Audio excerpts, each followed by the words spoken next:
আপনার ইয়া কই মাইক্রোফোন কই না দিব না আজকে এই গরিব বলিস ভালো তো আপু এই যে তুই করবি না আমি করবো খেলার অনুভূতিটা কেমন দীর্ঘদিন ধরে খেলা হচ্ছে কেমন দেখতেছেন এই খেলাটাকে খেলার অনুভূতি তো আসলে ভালো লাগে, কারণ আপনি দেখবেন যারাই খেলে তাদেরই মন ভালো হয়ে যায়।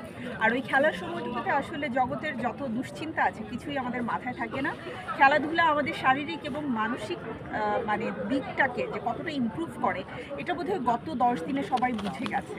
এবং যদি কারো ভালো না লাগতো তাহলে আসলে এত মানুষের সমাগম হতো না, কারণ যে জায়গাটাতে আমরা খেলছি এখানে কিন্তু আসলে সাধারণ মানুষের আসাটা একটু টাফ, কারণ বসুন্ধরা রেসিডেন্সিয়াল এরিয়ার একদমই কিংস এরিয়া এটাকে বলে, রাইট?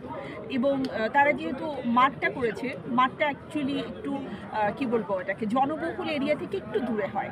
সো তারপরেও এখানে এত মানুষ আসছে, আমি যতটুকু জানি যে অনেকের কিন্তু নিজস্ব ভেহিকেলসও নাই, হয়তো গাড়ি নাই, হয়তো কারো বাইক নাই, কিন্তু তারপরেও সবাই আসছে। একটাই রিজন, যারা খেলেন তাদেরও মন ভালো হয়, যারা খেলা দেখেন তাদেরও মন ভালো হয়। আপু আপনি কখনো নিজে ক্রিকেট খেলা খেলছেন?